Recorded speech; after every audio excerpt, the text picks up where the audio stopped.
Hello Prashant ji, क्या हाल चाल है आपका? I'm absolutely keeping fine. तो ये कैसे चल रही है आपकी professional life? It can't be better क्योंकि मैं बताऊं कि भारत में एक बहुत बड़ा बदलाव हो रहा है and that is called financialisation of savings और उसी वेव को हम राइड कर रहे हैं. सो प्रोफेशनली थिंग्स आर एब्सोल्युटली मेरी टीम ने जो रिसर्च करी है, उसमें रिसर्च में ये डाटा सामने आया है कि you have around about 60,000 crore rupees asset under advice under you. How do you manage such huge volumes of asset under management and such big teams? कोई नया जना है जिसको अभी अपनी इन्वेस्टमेंट जर्नी स्टार्ट करनी है, बस अभी उसकी नौकरी लगी है या वो 18 साल का हुआ है, वो कैसे अपनी फाइनेंशियल जर्नी स्टार्ट करे? हमेशा कहते हैं ना कि normally who makes more money in trading there is only one person and that is your stock broker. Yeah because he earns from both the side, चाहे आप इन्वेस्टर बनाए ना बनाए उसका पैसा बनेगा. प्रशांति, जब बात इन्वेस्टिंग की हो रही है तो इन्वेस्टिंग में आजकल स्टॉक्स के अलावा एक नया एसेट क्लास भी उभर के आ गया है, क्रिप्टो. क्या कहना चाहेंगे आप उस बारे में? कि बहुत जेनजी के लिए बहुत एक प्रेफर्ड एसेट क्लास है लेकिन मेरी सोच थोड़ी अलग है. और मैं कहते म्यूचुअल फंड को अभी बहुत पेनिट्रेशन की यहाँ इंडिया में ज़रूरत है. बाहर का अगर कोई डाटा आपके पास हो कि यूएस में इतने लोगों इतने परसेंट लोग म्यूचुअल फंड में इन्वेस्ट करते हैं, इंडिया में इतने परसेंट कर है. एब्सोल्युटली मेरे पास ऑफिशियल डेटा अमेरिका का नहीं है बट कहा जाता है वहाँ पे हर दूसरे या तीसरे घर में म्यूचुअल फंड इन्वेस्टर है. और अगर हम भारत की बात करें एग्जाम्पल अगर हम देखें तो नंबर ऑफ इन्वेस्टर 150 करोड़ में से अगर हम देखें तो सिर्फ 5 करोड़ इन्वेस्टर साइमल्टेनियसली. जैसे आपने बताया कि म्यूचुअल फंड में सिर्फ एसआईपी की बुक की अगर मैं बात करूं सर 26,000 करोड़ को अब मल्टीप्लाइड बाय 12 मोटा मोटा you talk about 3 lakh crore plus in a year. 3 lakh crore से ज्यादा पैसा आज की तारीख में सिर्फ और सिर्फ एसआईपी से हो रहा है. सर, म्यूचुअल फंड में इन्वेस्टमेंट करने के दो तरीके जहाँ तक मेरी जानकारी है, लमसम एंड एसआईपी. क्या बेहतर है, लमसम में करा जाए या एसआईपी करी जाए? इक्विटीज जहाँ तक कहा जाता है कि it is a reflection of the businesses of India. तो इंडिया की ग्रोथ स्टोरी के बारे में क्या कहना चाहेंगे अगर आज कोई अपनी जर्नी स्टार्ट करता है और 2047 जब इंडिया के 100 साल हो जाए इंडिपेंडेंस से, तो कितने बिलियनियर्स बन सकते हैं? अभी मैं एक जगह पढ़ रहा था, इस बैलेंस शीट से मेरे दिमाग में एक सवाल आया है. जोमेटो के रेवेन्यूज को मैं स्टडी कर रहा था. जोमेटो की जो इनकम है उसमें अब वो एक मेजर पोर्शन उसका म्यूचुअल फंड की इन्वेस्टमेंट से जो रिटर्न आ रहा है उससे हो रही है, क्योंकि बाकी तो उसके बर्निंग वाले ही आइटम है सारे. होता क्या है कि आज स्कूल में भी अगर आप देखोगे आप जब पढ़ने गए होंगे तो आपके पापा ने बताया होगा कि आप अच्छे इंसान बनिए के बड़े इंसान अच्छे इंसान बनिए. लेकिन आप जब अच्छे इंसान बनेंगे आप अच्छा पैसा कमाएंगे वो पैसे कैसे निवेश करोगे उसको कैसे हैंडल करोगे? सर, क्या कुछ ऐसे एस्टेब्लिश्ड थंब रूल्स भी हैं जिनको भी फॉलो करके हम लोग बिलियनियर्स मिलियनियर्स जो बात कर रहे हैं बन सकते हैं? एक सेट स्टैंडर्ड प्रोसीजर जो नो ब्रेनर्स हों और जो फॉलो करने ही चाहिए हर इन्वेस्टर को. अब ये म्यूचुअल फंड्स की बात हो रही है, फंड मैनेजर्स की बात हो गई है, तो म्यूचुअल फंड की जो आत्मा होती है वो होती है NAV. NAV is a thing हम लोग पढ़ते जरूर हैं, देखते जरूर हैं, बात जरूर करते हैं, but how it is arrived at. Prashant ji, कोई भी चीज़ हो बिल्कुल पॉजिटिव नहीं हो सकती. हर एक चीज़ के कुछ ना कुछ नेगेटिव एस्पेक्ट होता ही है. तो what about the misconceptions that you have ever heard about mutual funds? You travel around a lot, you meet a lot of investors also. तो क्या ऐसे मिसकंसेप्शंस हैं अगर किसी को जनरेशनल वेल्थ क्रिएट करनी है, अपने डाउनलाइन में ग्रैंड चिल्ड्रन चिल्ड्रंस को पास ऑन करके जाना है? तो आई वाज स्टडीइंग समवेयर कि अगर वो निफ्टी 50 ईटीएफ ले लेता है और अपनी थर्ड जेन को वो पास करके जाता है, वो वाले ईटीएफ की अपनी यूनिट्स, तो he is passing out the most valuable 50 companies of his generation. बहुत बात हो गई इन्वेस्टिंग की, फाइनेंशियल प्लानिंग की, वेल्थ क्रिएशन की. इंश्योरेंस कहाँ पर फिट होता है इन सब चीज़ों में? Very important question again. Sir, mutual fund में एसआईपी सुना है, एसडब्ल्यूपी सुना है, एक आजकल नया कंसेप्ट घूम रहा है एसआईएफ. एसआईएफ, इसके बारे में कुछ पता? एग्जैक्टली.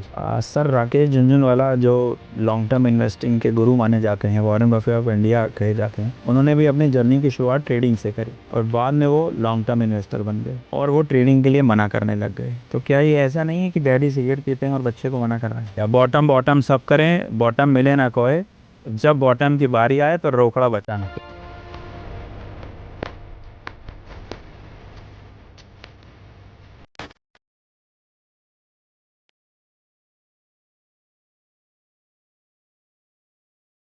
हेलो प्रशांत जी, क्या हाल चाल है आपका? Good. Thank you for inviting me today and I am absolutely keeping fine. Great. Thank you for coming to our show. और ये बताइए कैसे चल रही है आपकी professional life? It can't be better क्योंकि मैं बताऊं कि भारत में एक बहुत बड़ा बदलाव हो रहा है and that is called financialisation of savings और उसी वेव को हम राइड कर रहे हैं. So obviously professionally things are absolutely great. Okay, on personal front obviously God is kind. Thank you. You are good. God is always kind. Absolutely. How you decided to come into this financial field? कैसे आपके academics किस field के रहे? Academics are matching with what you are doing, Absolutely. or you have done academics in some other field? No, so very interesting question. I'll tell you, I did my MBA in finance, so by natural choice मैं यहाँ पे पहुँच ही गया. जी. Right, and I started off my career with a non-banking finance company, Organ and Auto Finance Company. और and ये वाली जो मेरी कंपनी है जो नीरज भाई जिग्नेश भाई ने शुरू की है जी. That's NJ India invest Yeah. Right it is we were just few friends who came together they came together and I joined them Okay. So MBA finance to this is a natural progression मेरे हिसाब से that coming into this field. So you are an extended family to that both San and J. So if you were to ask me, I was the 5th employee of NJ and this is my 25th year at NJ. Oh, great. That's great. That's great. That's great. Now, what my team, मेरी team ने जो research करी है उसमें research में ये data सामने आया है कि you have around about 60,000 crore rupees asset under advice under you. How do you मतलब manage such huge volumes of asset under management and such big teams? And as I know, you also manage overseas business also. Absolutely. So 60,000 crores is a big figure. I don't know how much zeros are in it, but how do you manage this such big finances? So 60,000 crores, yes, the figure looks big. But अगर मैं छोटी सी आपको कहानी बता दूं in regards to what NJ is, right? So NJ is a B2B platform and one of the largest distributor of mutual funds in the country, right? हमारा पूरा काम जो है वो it is only done through our army of advisors, right? जिसको हम mutual fund distributors कहते हैं. Right? तो ज़्यादातर this 60,000 crores of the 250,000 crore of my organization is through an army of almost 6,000 distributors. Okay. और ये 6,000 डिस्ट्रीब्यूटर को manage करने के लिए हमारे पास 200 लोगों की एम्प्लॉय की टीम है. Okay. That's how the entire show runs actually. And I think you are now having offices out of India also. Yes, in regards to the international business, we are present in Dubai, right? And see, Dubai also is no different from the Indian markets. वहाँ पे बहुत सारे लोग NRIs है और उनकी objective यही होती है कि भाई हमें हमारा फ्यूचर जो है वो सिक्योर इंडिया में ही करना चाहिए. एंड सब्सिक्वेंटली उन्हीं की नीड्स को केटर करते हुए हम दुबई तक पहुंच गए. We are in Dubai. We also got presence in terms of distribution in Africa and we had an office in Mauritius also. That's how it is. So how do you handle such big team and the stress levels sometimes? Oh yes, It may creep up. the stress in regards to the work and the team is not as much as it sounds like the 60,000 crores, but thanks to the processes, so my company has invested a lot in time and money in regards to building up processes. Process and technology, I think so. ना? Process के साथ technology आई जाती है उसमें. obviously. So we've spent a lot of time in building processes and we've been doing it over the years. So वो fine tuning चलता ही रहता है. It's a continuous process.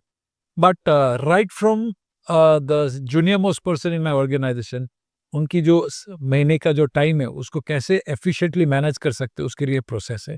उनको मैनेज करने के लिए एक नेक्स्ट लेवल की जो टीम है उसके पास भी प्रोसेसेस है, right up to my level and maybe to my CEO level. Right, so thanks to the processes, right, it's been easy to manage a large team and large team of employees, large team of advisors and large team of large investors also, large base of investors. To be precise, close to of these 6,000 distributors, close to 10 lakh से ज़्यादा हमारे पास investors होंगे.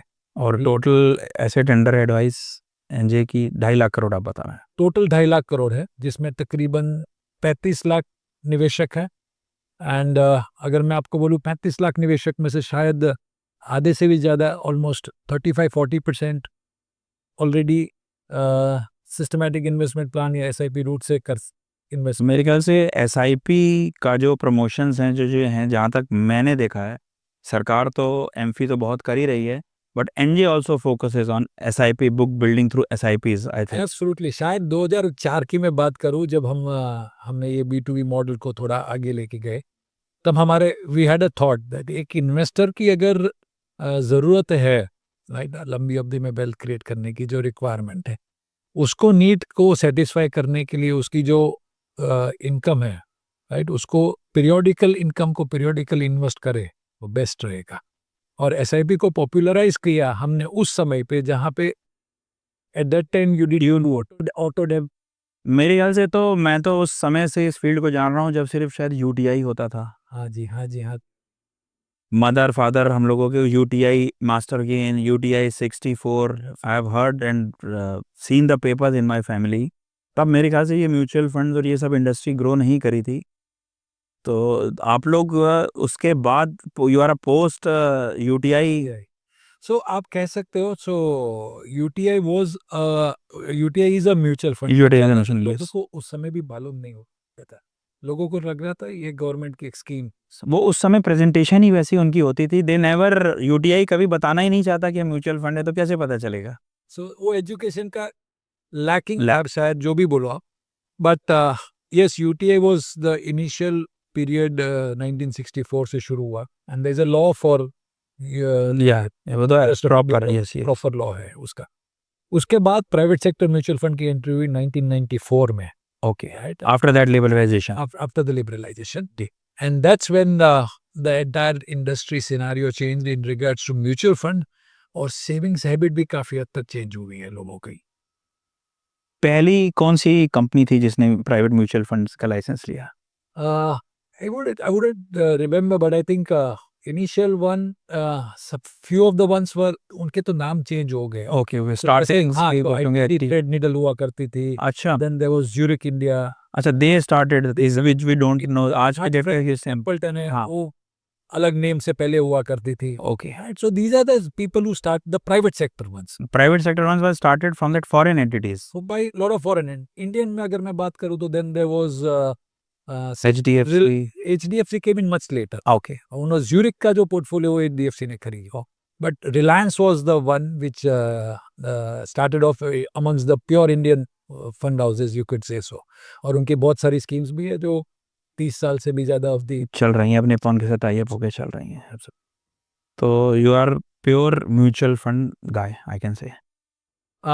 Was a pure mutual fund guy, but जैसे जैसे समय बीतता गया obviously हमें लगा कि एक इन्वेस्टर की बहुत सारी ज़रूरतें होती है।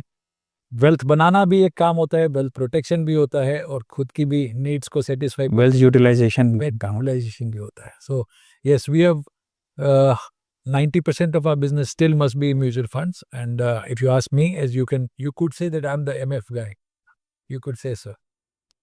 No sir, for a new investor, कोई नया जना है जिसको अभी अपनी इन्वेस्टमेंट जर्नी स्टार्ट करनी है, कैसे स्टार्ट करे? जिसको कुछ नहीं पता, बस अभी उसकी नौकरी लगी है या वो 18 साल का हुआ है, स्टॉक्स भी नहीं पता, स्कूल की पढ़ाई ख़त्म करी है, अर्निंग स्टार्ट हो रही है, तो वो कैसे अपनी फाइनेंशियल जर्नी स्टार्ट करे?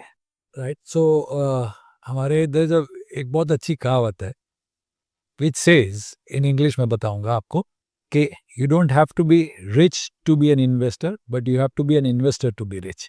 राइट, सो पहली स्टेप जो है वो इन्वेस्टर बनना ज़रूरी है, और इन्वेस्टमेंट की जो जर्नी है उसके लिए मेरे हिसाब से the best way to do is to actually hire a good coach. एक अच्छा सारथी अगर आपको मिल जाए जो आपको गाइड कर सके कि एग्जैक्टली इन्वेस्टमेंट कैसे किया जाता है। नहीं तो ज़्यादातर यंगस्टर्स जो है they waste a lot of their time, बहुत सारा वक्त उनका वेस्ट होता है, खास करके ट्रेडिंग या फिर स्टॉक मार्केट में या डेरिवेटिव्स या इनों में लगा रहता है। या फिर वो रील इन्वेस्टिंग आजकल चल रही है ना? रील इन्वेस्टिंग, रील देखी और इन्वेस्टमेंट स्टार्ट कर दो। There's a lot of money, lot of time is lost, and money is also lost in that. So advise that first thing first, hire a good सारथी, या अच्छा एक coach रखे। और coach होना बहुत it's a very common thing to have in anybody's life. Yeah, in sports also, in music also, everyone who has reached some height has a coach. Absolutely, it comes from Mahabharata time sir. आप देखोगे अगर तो अर्जुन जी के साथी जो थे कृष्ण जी, तभी तो पूरी जीत हो पाई थी। आपकी लाइफ में भी फाइनेंशियल जीत अगर आपको चाहिए तो यू नीड अ गुड सारथी। तो एक अच्छा सारथी ढूंढना बहुत पहली स्टेप है।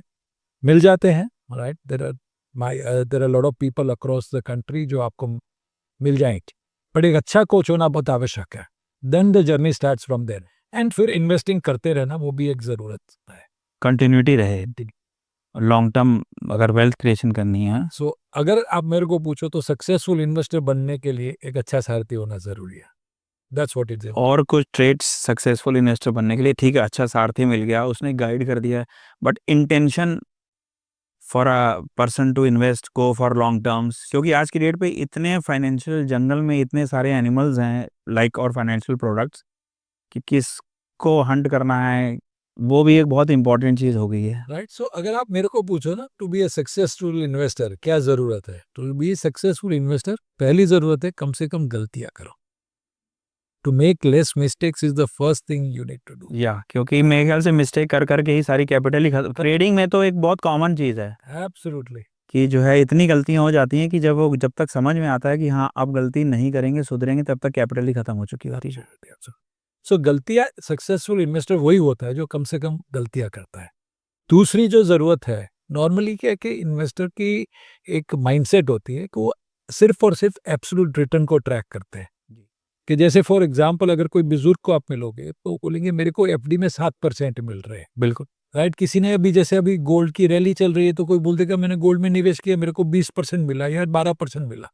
सो ये एक नॉर्मली इन्वेस्टर की गलती होती है कि वो सिर्फ और सिर्फ एब्सोल्यूट रिटर्न को ट्रैक करता है।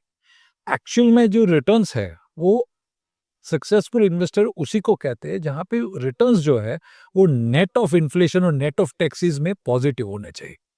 अगर आप एफडी की बात करते हैं सर तो 7% फिक्स डिपॉजिट के रेट है। हाँ, राउंड अबाउट यही चल रहा है सर। वो तो 6-6.5% इन्फ्लेशन है जी। उसमें टैक्स अगर आपने कहा। हाँ, 30% अगर ब्रैकेट में है तो हमारे ख्याल से 100 रुपए की एफडी में 95 रुपीज वापस देगी। तो आपको तो घाटा होता है उसमें।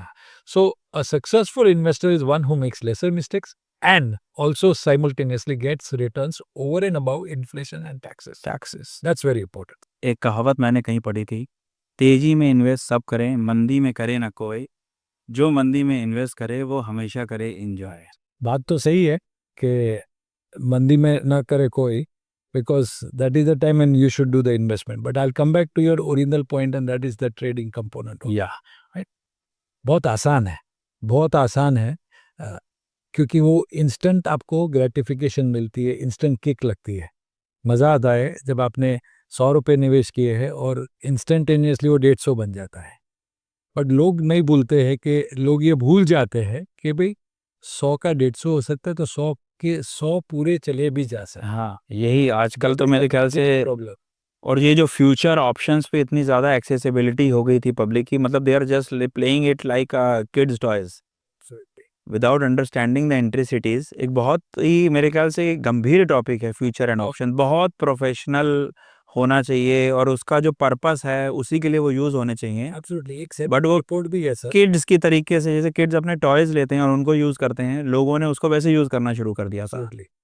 एक जो बोले ना वो मजाक बना दिया उस। बिल्कुल। राइट। ये सोच रहे कि ये भी एक ड्रीम 11 की तरह एक कोई गेम है और उसको खेलते रहे और पैसा बनता रहेगा।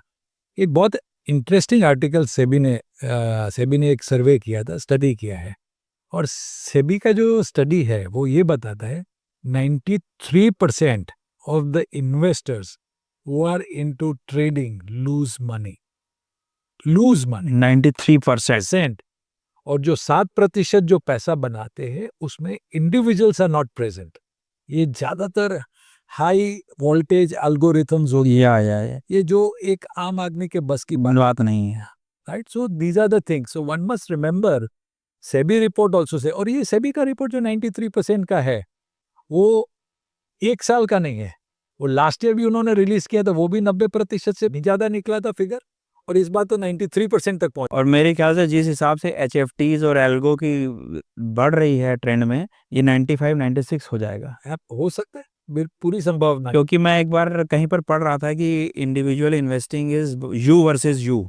Yes. But I think so it is you versus that JP Morgan, Citibank with the 500 people sitting under them doing the things. It is you versus them. Absolutely. तो अगर एक बार आपको वाली पिक्चर दिख गई ना कि उनका ऑफिस कितना बड़ा है, कितने लोग उसमें बैठे हुए हैं जो उनकी रिसर्च करके उनको दे रहे हैं, तब HFTs के एल्गोरिथम बन रहे हैं और ट्रेड हो रही है, तो वो आप जब समझ जाओगे तो उसके बाद इतना डर लगेगा कि आप ट्रेडिंग कभी करोगे ही नहीं कि भाई वो कहाँ और हम कहाँ, हम कुछ नहीं कर पाएंगे। But that picture is never shown. So 93% को बेंचमार्क रखे और आप समझ लीजिए कि आप वो 93 में से ही हो। हाँ, बिकॉज पूरी संभावना है you will B from that 93% 7%। और वो 7% में से अगर जस्ट लक बाई चांस आ भी गए तो वो एक आध बार आप हो सकते हो। अगले साल तो 93 में आना ही है। हमेशा कहते हैं ना कि normally who makes more money in trading, there is only one person and that is your stock broker. Yeah because he earns from both the side, Both चाहे आप इन्वेस्टर बनाए ना बनाए उसका पैसा बनेगा, right? So that is the thing, so avoid it, trading is not for everybody's game. लोगों ने तो सर इसको passive income, part time income, नौकरी कर रहे हैं तो ट्रेडिंग कर रहे हैं, बिजनेस कर रहे हैं तो ट्रेडिंग कर रहे हैं। और मैं एक बार ये पहले, बहुत पहले की बात है, क्योंकि I have also seen 2-3 down trends in this industry, कि कहा जाता था कि जब गोलगप्पे वाला और पान वाला भी सलाह देने लग जाए कि अब ये स्टॉक खरीद लो तो समझ लो कि मंदी आने वाली है। कुड बी, या तो वो मेरे ख्याल से अभी जिस हिसाब से ट्रेडिंग का ट्रेंड चल रहा था, you go to buy something from a shopkeeper, वो अपने फ़ोन पे लगा है, उसकी स्क्रीन खुली है, वो ट्रेड कर रहा है, is least interested in his own business. Absolutely. तो वो स्टेज जो आ गई थी, तो मेरे ख्याल से, और अब मेरे ख्याल से धीरे धीरे बहुत उतर रहा है। इन्होंने कभी पोस्ट पेंडेमिक वालों ने तो इतनी मंदी अभी देखी नहीं। बहुत सारे इन्वेस्टर फर्स्ट टाइम इन्वेस्टर्स है जिन ये पहली मंदी देख रहे हैं वो। So I think one must avoid it, trading is not for everyone, right? It's not for anyone in fact. Yeah मैं ख्याल से ट्रेडिंग से तो जो मेन अर्निंग सोर्स की कैपिटल है वो भी बर्न हो जाती है। I have seen people who came to me for advice, those who have taken loans, stocks के पैसे हैं, क्रेडिटर्स के पैसे हैं, जो कि रोक के उन्होंने ट्रेडिंग में लगा दिए हैं, and now they are into financial doldrums. Absolutely. And फिर I come to the point that when the markets are down, they have no money to invest. या बॉटम बॉटम सब करें, बॉटम मिले ना कोई, जब बॉटम की बारी आए तो रोकड़ा बचा ना कोई। Boy, absolutely, perfectly well said. That's what it is. One must always look at various market cycles in regards to your long-term financial goals, right? और अगर आपकी ज़रूरत है, जैसे I said, my daughter will be getting married after 10 years, and if I am selecting an asset class as equity, कि जहाँ पे मेरे को net of inflation ज़्यादा रिटर्न मिलेंगे, तो ऐसे मौके जब मिलते हैं आपको, जब मार्केट 10-15-20% नीचे जाती है, तो उसमें आपको उस अपॉर्चुनिटी को एड ऑन, वो हाथों से एड ऑन करना चाहिए। प्रशांति, जब बात इन्वेस्टिंग की हो रही है, तो इन्वेस्टिंग में आजकल स्टॉक्स के अलावा एक नया एसेट क्लास भी उभर के आ गया है, क्रिप्टो। क्या कहना चाहेंगे आप उस बारे में? क्रिप्टोस, राइट? एक बहुत जेनजी के लिए बहुत एक प्रिफर्ड एसेट क्लास है, लेकिन मेरी सोच थोड़ी अलग है। क्रिप्टोस क्योंकि सोच अलग इसलिए है मेरी, क्योंकि क्रिप्टोस एक ऐसी एसेट क्लास है या एक ऐसी प्रोडक्ट है, एसेट क्लास भी नहीं कह सकते शायद, एक ऐसी प्रोडक्ट है जिसको ऊपर या नीचे जाने के लिए कोई रीजन नहीं होता है। बिल्कुल, मोमेंटम बेस्ड इन्वेस्टिंग, इमोशन। कुछ भी हो सकता है, एक ट्वीट आई तो रेट ऊपर जाएगा, एक ट्वीट आई तो रेट नीचे जा सकता है। Most important parameter on this is, if you were to ask me, is the compliance aspect of it. Right? Why the compliance is so weak, मैं अब उसके बारे में बताता हूँ जी। अब एक छोटा सा एक एग्जांपल, एक सवाल मैं आपसे पूछता हूँ। आपके घर में चोरी होती है, राइट? और आपको थाने पे जाना है कंप्लेन लिखवाने के लिए, ठीक है? लेकिन आपको मालूम ही नहीं कि थाना किधर है या थाना है कि नहीं है। क्या आप उस शहर में रहेंगे? नहीं। बस क्रिप्टो की यही हाल है। There is no law which governs cryptos. There is no compliance. There is no authority which takes care of investors' protections. जी, जैसे ये FTX का हुआ था पीछे, और अभी मेरे ख्याल से कुछ दिन पहले ही कोई एक्सचेंज और पूरा हैक हो गया है, जिसकी वजह से सारे ही जितनी जिसकी होल्डिंग्स थी वहाँ तो पूरे एक्सचेंज ही हैक हो जा रहे हैं। Absolutely. बहुत सारी चीजें होती है सर। आप I'll give you small examples. Exact number तो नहीं मालूम है, बट 10 से 15 हज़ार से ज़्यादा कॉइन्स अवेलेबल है। एक्टिवली ट्रेडेड 10 से 15 ही है। बाकी सारे जो 14-15 हज़ार कॉइन है उसका क्या हुआ किसी को नहीं जी। एक दूसरा पॉइंट है सर, क्रिप्टोस की अगर मैं बात करूं sir, every country has a different law, और यहाँ पे इतने कंप्लायंसेस वीक है कि ब्लड मनी, टेररिस्ट मनी, सब कुछ होता है। सब एक कंट्री से दूसरे कंट्री के लिए जो हवाला रूट है वो क्रिप्टो के थ्रू होता है आज की। बिल्कुल sir. So compliances are very weak. एक ऐसी एसेट क्लास है जिसमें हम ये मानते हैं कि हर एक को उससे दूर रहना चाहिए, right? And it is not something for week hearted people, and it not something for somebody who loves their family. नहीं, मेरा कहना है। और इंडिया में तो सब कैपिटल प्रोटेक्शन प्राइमरी रहती है, वहाँ तो कैपिटल कब खत्म हो जाएगी, you don't know. You sleep with $1,000 and you woke up with $0। बहुत सारे लोगों ने मिलियंस बिलियंस गवाए सिर्फ एक वजह से कि उसको पासवर्ड कहीं पे किसी ने हैक कर लिया या किसी खो दिया। 50 शब्द से ज्यादा कैरेक्टर्स, 50 शब्द या कैरेक्टर से ज्यादा का पासवर्ड होता है, और वो भी अगर आप देखोगे तो hackable. If you lose the password, you forget the password, you lost. Anyways, मोटा मोटा इतना ही कहूंगा, कंप्लायंस बहुत वीक है ऐसे प्रोडक्ट में। हमें इन्वेस्टर को नहीं जाने, जब हमारे पास और ऑप्शंस अवेलेबल हैं, सेफर ऑप्शंस अवेलेबल हैं जो अच्छी रिटर्न्स दे रहे हैं कंप्लायंट है और कंप्लाइंट सबसे important thing is compliant. Yes, हर जिम्मेदार ले से हमने पहले बताया कि एक म्यूचुअल फंड 30 साल में बताओ एक म्यूचुअल फंड में फ्रॉड हुआ, एक भी नहीं हुआ है।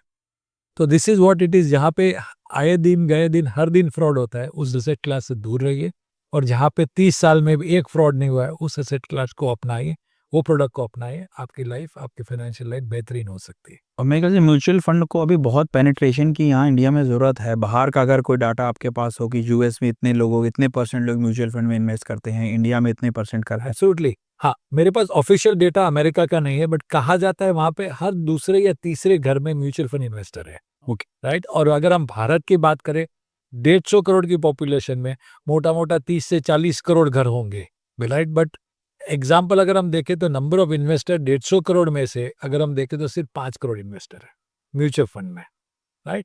जहाँ ऐसे देश में जहाँ पे 78 करोड़ से ज़्यादा लोगों के पास पैन कार्ड्स है, you have got people, 100 crore से ज़्यादा लोगों के पास आधार कार्ड है, 8 से 9 करोड़ से ज़्यादा लोग रिटर्न्स फाइल करते हैं। ऐसे देश में जहाँ पे अभी भी म्यूचुअल फंड की एक्सेप्टेंस से ज़्यादा अवेयरनेस बहुत कम है। मुझे लग रहा है अगले 10, 15, 20 साल में जो फाइनेंशियलाइजेशन ऑफ सेविंग्स की जो जर्नी भारत में शुरू हुई है, वो म्यूचुअल फंड सबसे बड़ा बेनिफिशियरी होने वाला है, और ज़्यादा से ज़्यादा पैसा म्यूचुअल के थ्रू आने वाला है, निवेश होने वाला है। मेरे ख्याल से एफआईआईज का भी रोल अब काफ़ी हद तक इंडियन स्टॉक मार्केट में कम हो गया। उसका भी एक बहुत बड़ा रोल एसआईपीज और म्यूचुअल फंड के इन्वेस्टर्स का ही है। जरूर जरूर। सो म्यूचुअल एक, I wouldn't say FII is a prominent player. अब आज की तारीख में भी मेरे हिसाब से 17-18% शायद उनका होल्डिंग है हमारे स्टॉक मार्केट में। बट साइमल्टेनियसली, जैसे आपने बताया कि म्यूचुअल फंड में सिर्फ एसआईपी की बुक की अगर मैं बात करूं सर, 26,000 करोड़, 26,000 करोड़ को अब मल्टीप्लाइड बाई 12, मोटा मोटा you talk about 3 lakh crore plus in a year. 3 lakh crore से ज़्यादा पैसा आज की तारीख में सिर्फ और सिर्फ एसआईपी से हो रहा है। और अगर उसको हम डॉलर में कन्वर्ट करते हैं, राइट, सो डॉलर में अगर आप 1 बिलियन इज अराउंड से 8,000 करोड़, सो मोटा मोटा we are talk about 30 to more than 30 to 40 billion dollars which are there currently coming only through the SIP route. Okay, right. So yes, mutual funds and domestic investors are a dominant force in the stock market. I wouldn't say FIs have been marginalized, but yeah, their dominance has now been taken over by the domestic investors. जो DII के format में और mutual fund के format में participate कर रहे हैं stock market में। सर, म्यूचुअल फंड में इन्वेस्टमेंट करने के दो तरीके जहाँ तक मेरी जानकारी है, लमसम एंड एसआईपी। तो क्या बेहतर है, लमसम में करा जाए या एसआईपी करी जाए? एब्सोल्युटली, ये बहुत इंपॉर्टेंट सवाल है। और मेरे हिसाब से लमसम इन्वेस्ट करे या एसआईपी करे, that is largely dependent on one parameter. एक ही चीज उसकी इंपॉर्टेंट पैरामीटर है, और वो है इन्वेस्टर की कैश फ्लो। और मान लो एक छोटा सा एग्जांपल देता हूँ, जैसे आप एक बिजनेसमैन हो, आपके पास जो आपकी आमदनी है वो रेगुलर नहीं होती है, वो वोलेटाइल हो रही है। एक साथ बहुत ज़्यादा पैसा आ जाता है, कभी कभार नहीं भी होता है अपने पास निवेश करने के लिए। तो आप जैसे लोगों के लिए मेरे हिसाब से लमसम इन्वेस्टिंग बेहतरीन रहता है। ओके, फिर आते हैं हमारे जैसे लोगों को जो सैलराइड है, right. So salaried normally cash flow periodic होता है, तो कैश आउटफ्लो भी पीरियोडिक कर सकते हो, बिल्कुल उनके लिए एसआईपी बेहतर होती है। Then there are times where you have got some windful gains. मान लो कि आज आपकी एक एफडी मैच्योर हो रही है, और जैसे आज के टाइम में बाजार आपको 15-20% सस्ती मिल रही है, एफडी मैच्योर हो रही है और आपको पैसा निवेश करना है, तो ऑब्वियसली आप एक साथ, पैसा आया है तो एक साथ उसको आउटफ्लो इनफ्लो एक साथ है, तो आउटफ्लो भी एक साथ हो। तो क्या रिटर्न्स में फर्क आता है लमसम में या एसआईपी में? मेरे हिसाब से दोनों जो तरीके हैं इन्वेस्ट करने के, वो नॉर्मली असेट क्लास तो इक्विटी है जी, राइट। थोड़ा बहुत इधर उधर आपको एक फीलिंग आएगी कि मेरे को थोड़ा एवरेजिंग हो रहा है एसआईपी करने से या एसटीपी करने से, बट लॉन्ग टर्म में कोई ज़्यादा फर्क है नहीं। Is not a major difference. Long term मतलब कितना साल? लॉन्ग टर्म इज अ ऐसा टर्म है कि वो उसकी डेफिनेशन कहीं डिफाइन नहीं है लॉन्ग टर्म की। तो 9 साल 8 साल से लॉन्ग टर्म है और 18 साल 17 साल से लॉन्ग टर्म है। But I give you small example, आपके सवाल के कोरिलेशन में है ये आंसर। अगर आप म्यूचुअल फंड की, प्राइवेट सेक्टर म्यूचुअल फंड की अगर हम बात करते हैं ना, तो तकरीबन 40 स्कीम ऐसी है जिसकी अवधि 25 साल से ज्यादा है। They been operational since last 25 years. और ये जो 40 स्कीम है उसकी अगर आप एवरेज रिटर्न देखते हैं तो मोटा मोटा उसकी एवरेज रिटर्न 16.8 है। किसी ने एक साथ लमसम 1 लाख रुपया निवेश किया होता तो आज मोटा मोटा उसका 50 लाख रुपया बन चुका है, and which is at a return of around 16.8%। पर इसी 40 स्कीम में अगर उसने 10,000 रुपए की एसआईपी शुरू की होती है 25 साल पहले, तो उसका जो रिटर्न है वो 17% बढ़ रहा है।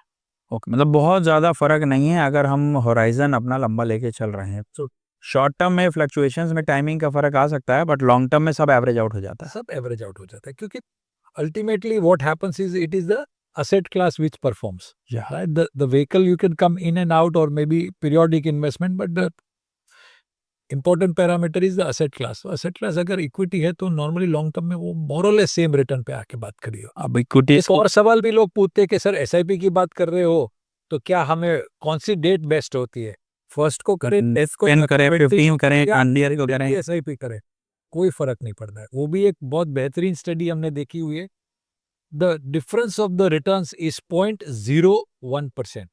चाहे जो कोई भी डेट चूज कर लें। हाँ, कभी कभार ये वाली डेट ने अच्छा दिया, कभी कभार ये वाली डेट ने, वो 0.1% का इधर उधर का फर्क पड़ता है। So point out here is, आप इन्वेस्टर बने रहिए, नियमित रूप से रेगुलर बेसिस पे आप इन्वेस्ट करते रहे और डिसिप्लिन फॉर्मेट में इन्वेस्टिंग कीजिए, तो आपको रिटर्न्स जो है वो ऑटोमेटिकली मिलेंगे और आपकी wealth creation is the goal जो आपका है वो सेटिस्फाई हो जाएगा। सर अभी इक्विटीज़ की बात हो रही है, वेल्थ क्रिएशन की बात हो रही है, तो इक्विटीज़ जहाँ तक कहा जाता है कि it is a reflection of the businesses of India. Absolutely. तो इंडिया की ग्रोथ स्टोरी के बारे में क्या कहना चाहेंगे? अगर आज कोई अपनी जर्नी स्टार्ट करता है और 2047 जब इंडिया के 100 साल हो जाए इंडिपेंडेंस से, तो कितने बिलियनियर्स बन सकते हैं? एब्सोल्युटली। सो बिलियनर्स तो बहुत देश में बहुत बन जाएंगे, but I tell you the common man turning billionaires through this MF route, I am talking about those billionaires. Absolutely sir, जो 15,000 की ऐसे भी 45 साल वैसे भी आप बिलियनर बन जाओगे। बट एनीवेज, गुजराती में कहावत है, being a Gujarati I always resort to Gujarati कहावत समवेयर हियर एंड देयर। जितना गुड़ डालोगे उतना मीठा होता है, और हिंदी में भी है, गुजराती में भी है। तो अगर 15,000 की सिप कर रहे हो, एसआईपी कर रहे हो, तो आपको 45 साल लगता है 100 करोड़ पहुंचने में। लेकिन वही एसआईपी अगर आप समझ लो 15,000 के बदले 1.5 करोड़ 1.5 लाख की कर दोगे तो बहुत जल्दी पहुंच जाओगे। 15 लाख की करोगे तो और जल्दी पहुंच जाओगे। So it depends how much money you invest, the early you become a billionaire. Coming back to your question, is the India growth story. Yeah. Right. So why India growth story and stock market has a correlation, or any growth story and a stock market of that country has a relation? उसके बारे में मैं छोटा सा एक आपको example देता हूँ। जी। जितनी साइज ऑफ द इकोनॉमी है, जिसको हम जीडीपी कहते हैं, ग्रॉस डोमेस्टिक प्रोडक्ट, वो साइज ऑफ द इकोनॉमी है, उस हिसाब से वो साइज की उसकी मार्केट होती है। ओके, तो हमारी मान लो कि आज की तारीख में अगर हमारी इकोनॉमी $4 ट्रिलियन की है, तो हमें मोटा मोटा अपनी मार्केट 4-4.5 ट्रिलियन डॉलर की होनी चाहिए। अच्छा, ये एक बेंचमार्क है कि जितनी इस कंट्री की रेशियो कहते हैं, वॉरेन बफे रेशियो कहते हैं। क्यों ये रेशियो वॉरेन बफे के नाम से जाना जाता है? जी, क्योंकि बफे साहब तो क्या कि वर्ल्ड ओवर इन्वेस्टिंग करते हैं, तो वो क्या देखते हैं कि इकोनॉमी की साइज क्या है और उसकी मार्केट क्या है। मान लो इकोनॉमी 1 ट्रिलियन है और मार्केट 6 ट्रिलियन की है, तो बहुत में ओवर वैल्यूड है। ओवर वैल्यू, या 2 ट्रिलियन की है तो ओवर वैल्यूड है। इकोनॉमी 1 ट्रिलियन की है और मार्केट मान लो कि 500 बिलियन की है, तो सस्ती लगेगी। तो वो रेशियो वहां से पॉपुलर हो गया। राइट, उस हिसाब से इंडिया की स्टोरी अगर हम देखें तो इंडिया पहली बार $1 ट्रिलियन 2006 में हुआ था। Right, so that is the time, in and around that time आपका नॉर्मली स्टॉक मार्केट भी वो रेंज में शुरू हो गया था। आज अगर हम देखते तो जैसे मैंने आपको बताया कि we are at $4 trillion economy, we are currently $5 trillion in terms of stock market, right? That is the current size of the stock market. Going forward 2047 जो आपका सवाल था जी, बहुत आसान है आंसर देना, क्योंकि आप बहुत उसको गूगल करोगे ना, बहुत आंसर्स मिलेंगे आपको। बट मैं एक क्लासिक केस स्टडी है जिसका गोल्डमैन सैक्स का एक स्टेट स्टडी है, यहाँ पे इंडिया 2050 तकरीबन हम 23 से 24 ट्रिलियन डॉलर की इकोनॉमी बन जाएंगे। और 2075 की भी बात की है उन्होंने कि 2075 में we will become almost a 55 trillion dollar economy, right? Okay. Just Presently 4. Presently we are 4. we are only 4, Okay. right? So that is how, so as the economy will grow, the markets also has to grow. So as the market grows, obviously the investors will also make money, right? The past India has given almost 16% returns. A future India hopefully will give us at least around 12% plus returns for an investor to make a substantial wealth. एक benchmark उसको 12% पकड़ना चाहिए। अगर वो MF में आ रहा है तो 12 के ऊपर तो उसको मिल ही जाएगा विद नो ब्रेनर्स। एब्सोल्युटली। सो अगर एफडी के ऊपर आपको 4-5% का बेनिफिट नहीं है, राइट, जिसको रिस्क कहते हैं, जी। अगर आप एडिशनल रिस्क लेते हो और उसको आपको 4-5% यानी कि महंगाई से ज़्यादा अगर उसको जोड़ना, उतना रिटर्न नहीं मिल रहा है, संभावना नहीं है, तो आप रिस्क क्यों लोगे? बिल्कुल। Right? You're taking risk only because you want to get an FD plus returns. So what is an FD plus? So FD plus inflation is the returns expectation an investor should have from mutual fund. an equity market और mutual fund रख के। उसमें फिर fund manager की काबिलियत आ जाती है, थोड़ा और रिटर्न हो सकता है, but prima facie any somebody is looking at, so maybe an FD plus inflation kind of a return one should expect an expectation. अब ये फंड मैनेजर की बात हुई है तो what is the role of a fund manager in a mutual fund? Absolutely, the fund manager's role is very important. So बहुत सारे किस्म के फंड्स होते हैं, active fund, passive fund, factor fund, right? So debt equity ये सब asset classes बहुत सारे एसेट क्लासेस होते हैं। सो अगर फंड मैनेजर की बात करें, तो अगर हम इक्विटी की बात कर रहे हैं तो इक्विटी फंड मैनेजर्स की ज़्यादा बात करूंगा। बस उनका रोल ज़्यादातर यही होता है कि फंड की जो ऑब्जेक्टिव है, उस ऑब्जेक्टिव के हिसाब से वो इन्वेस्टमेंट्स करेंगे अलग अलग स्टॉक्स में। उनका रोल यही होता है कि मैं अच्छे स्टॉक खरीदूं, अच्छे दाम पे खरीदूं, ताकि मेरे इन्वेस्टर्स को एक अच्छा रिटर्न मिले, right? This is the role of a fund manager. He is the one who is capable of doing all the research. उनकी टीम के थ्रू वो रिसर्च करते हैं, ये एक्टिव फंड मैनेजमेंट टीम आती है, वो रिसर्च करते हैं। रिसर्च उनकी टीम उनको बताती है कि ये अच्छे अच्छे स्टॉक्स है, उस हिसाब से उसमें से वो एनालिसिस के हिसाब से, अपने कॉल के हिसाब से he will buy the stocks, right? That is the role of a fund manager. Buying selling decisions, this Absolutely. Is totally. एक और तरीका है जो पैसिव इन्वेस्टिंग बोलते हैं, जिसको passive investing nothing but following the fund manager का role इतना ही है कि जो इंडेक्स है, मान लो कि वो निफ्टी 50 को फॉलो करता है, तो उस हिसाब से, मान लो निफ्टी 500 को फॉलो करता है, तो उस हिसाब से वो he has to replicate the index into his portfolio. That is the role of a passive fund manager. And then there are products which are the new age products, right? And these new age products are also coming up, and they are also getting very popular, right? And these products are something like factor investing products and stuff like that. These are all products which are smart beta products, जो आने वाले समय में जहाँ पे वो active fund management जो research वाला काम करते हैं, वो रिसर्च काम वो एक्चुअल में जाके फैक्ट्रियों को देख के या फंड मैनेजमेंट को बिना मिले, मानना, इन लोगों का मानना है कि बैलेंस शीट में सारा डेटा अवेलेबल है, बैलेंस शीट को एनालाइज करो, बैलेंस शीट के हिसाब से अपना क्वांट बनाइए, और क्वांट के हिसाब से वो he will go about making the portfolio. But fund manager role is important in regards to stock selection, following the fund objective and ensuring the investor gets the right kind of आपकी return. बात से मैं एक चीज़ पूछना चाहूँगा कि ठीक है, अब एआई का भी रोल आ जाएगा बैलेंस शीट को स्टडी करने में and everything, but balance sheet से फ्यूचर ग्रोथ प्रोबेबिलिटी तो स्टडी नहीं हो पाएगी। उसके लिए तो फिर वही माइंडसेट, ट्रेडिशनल रूट। 100% माइंडसेट आपको पता चल जाएगा सर उसी में से, कि अगर कोई एक, मान लो एक बैलेंस शीट है जहाँ पे कैपिटल इन्वेस्टिंग, उसका reserves are very heavy, their capital intensive industry है। They don't invest a large part of capex नहीं करते हैं, तो आपको पता चल जाएगा ये थोड़ा रिस्क एवर्स प्रमोटर हो सकते हैं, right? So there are the different sciences. Obviously, I'm not into the manufacturing side of it, so I'll not be able to comment more on this. But yes, all these are available. You have somebody who just follows the index, somebody who actively does meet the management and visits factories, visits sites, visits dealers, visits customer. वो एक तरीका है जो traditional format भी है, और नया तरीका है जो एक्चुअल में डेटा क्रंचिंग, क्वांट मॉडल्स, इन चीज़ों से वो अपना एनालिसिस और फंड्स बनाते हैं। तो the all three are coexisting. हालांकि यूएस में अगर आप देखोगे, though smart beta products are gaining popularity और passive investing is gaining popularity. So अलग अलग मार्केट्स के अलग अलग नीड्स के हिसाब से अलग अलग प्रोडक्ट की आप बैंडविड्थ शेयरिंग होती है। अभी मैं एक जगह पढ़ रहा था, इस बैलेंस शीट से मेरे दिमाग में एक सवाल आया है। जोमेटो के रेवेन्यूज़ को मैं स्टडी कर रहा था। जोमेटो की जो इनकम है, उसमें अब वो एक मेजर पोर्शन उसका म्यूचुअल फंड की इन्वेस्टमेंट से जो रिटर्न्स आ रहा है, उससे हो रही है। क्योंकि बाकी तो उसके बर्निंग वाले ही आइटम है सारे, कैश बर्निंग वाले ही हैं। तो जो उसकी इनकम का पोर्शन है, वो पूरा म्यूचुअल फंड के रिटर्न्स ने संभाल रखा है। गुड, सो अच्छा है अगर जोमेटो जैसे लोग समझ गए तो बाकी लोग भी आप समझ लो कि ज़्यादा से ज़्यादा लोग म्यूचुअल फंड से निवेश कीजिए, क्योंकि अच्छा खासा पैसा तो म्यूचुअल फंड से ही बनता है। It was a very new concept that I went through because I keep on studying balance sheets. A company like Zomato is focusing on this क्योंकि उसको मालूम है कि जो उसका कोर बिजनेस है, उसमें अभी बहुत टाइम लगेगा उसको प्रॉफिट जनरेट करने में। Many corporates invest a large component of their cash reserves into mutual fund, though most of it comes into the debt part, Yeah, that part. but they still do invest a lot of money into mutual funds. Mutual fund is a very compliant industry.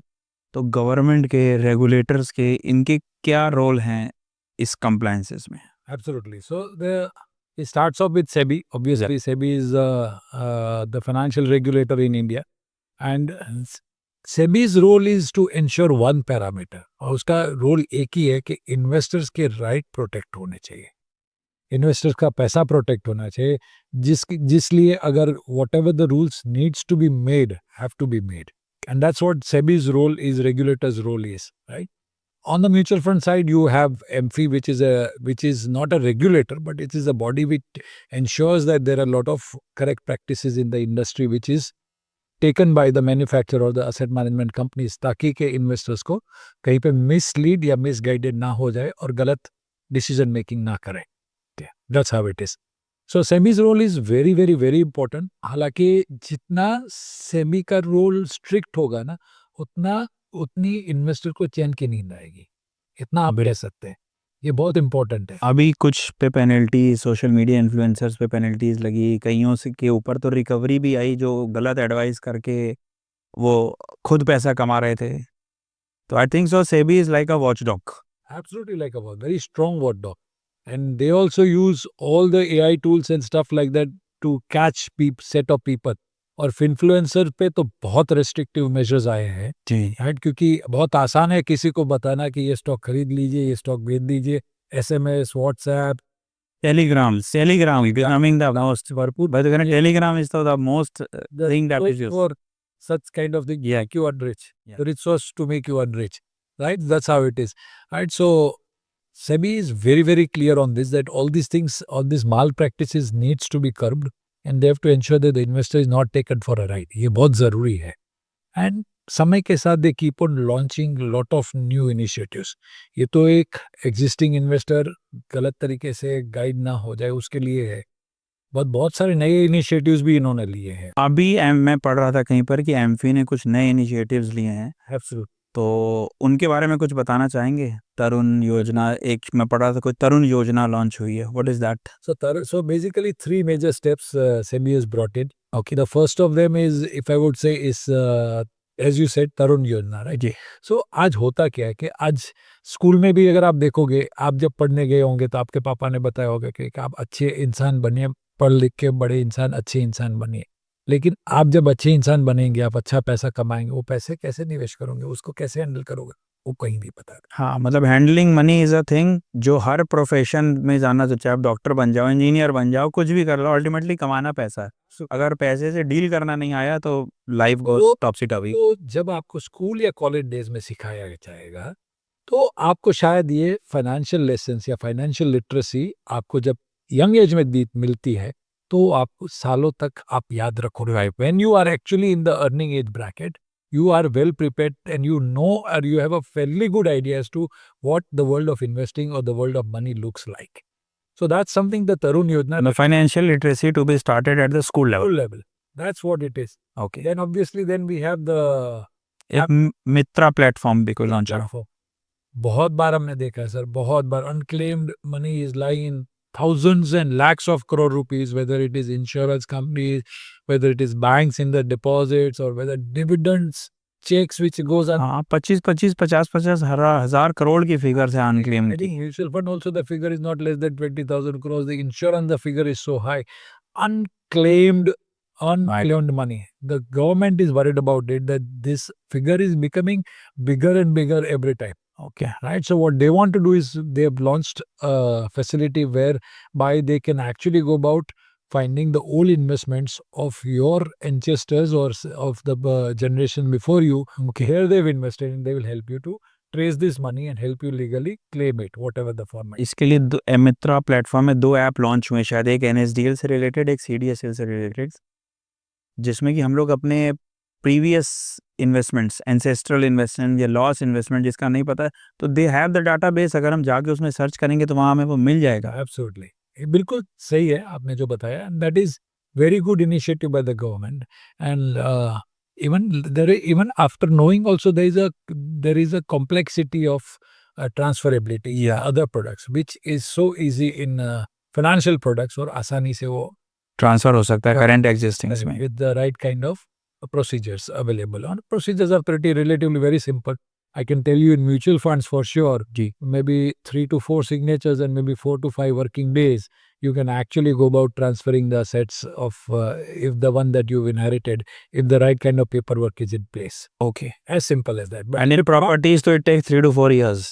decades, हाँ, generations, decades। you never know.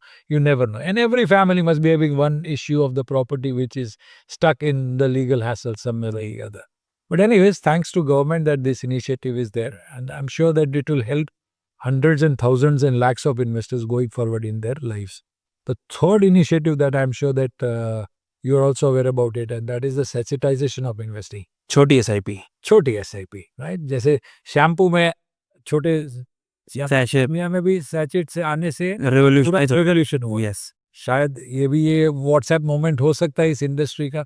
सिर्फ और सिर्फ 250 रुपये से investment हो सकता है, right? अगर आप देखोगे 250 रुपया तो बहुत छोटी रकम है. एनीबडी 250 रुपये महीना, महीने का 250 रुपये, that is very small amount, very small. I think सो कि जो लोग अभी तक इस फील्ड में नहीं आए हैं, फाइनेंशियल जर्नी उन्होंने नहीं शुरू करी है, या वो वाला तबका जो अभी तक इस पे नहीं आया है, वो सैचेटाइजेशन के थ्रू इस पे आ सकता है। आराम से अगले 5, 10, 15 करोड़ लोग यहाँ पे जुड़ सकते हैं ये छोटी SIP की वजह से. जो आज सिर्फ 5 करोड़ है, वो शायद जैसे जैसे लोगों को पॉपुलैरिटी इसके बारे में पता चल जाएगा, शायद अगले 5, 10, 15 हज़ार, शायद 5, 10 करोड़ लोग ये प्रोडक्ट की वजह से या ये फैसिलिटी की वजह से आ सकते हैं. क्योंकि अभी भी बहुत सारा ऐसा तबका, अंडर प्रिविलेज तबका है जो कि इसकी ओर नहीं आ पा रहा है। तो ये छोटी SIP एक बहुत बढ़िया इनिशिएटिव है गवर्नमेंट का। आई वुड लाइक कि most of us, all of us, अपने यहाँ घर में जो मेड्स हैं और जो आपके ड्राइवर्स हैं, उनको सबको प्रमोट करिए कि वो छोटी SIP के थ्रू इस फाइनेंशियल लिटरेसी को ज्वाइन करें। एक छोटी सी रिक्वेस्ट मैं आप सभी इन्वेस्टर को भी कहूँगा कि जैसे देवेंद्र जी ने बताया, आप भी आप अगर निवेशक हो तो आप ज़रूर से देखिए कि आपके घर में जितने भी लोग हैं, काम कर रहे हैं, आपके मोहल्ले में काम कर रहे हैं, सभी को एक बार ज़रूर से बताइए the benefits of investing for long term through SIP, और बहुत सारे लोगों को बहुत सारा पैसा, वेल्थ इकट्ठा हो सकती है थैंक्स टू दिस छोटी SIP that the government is launched.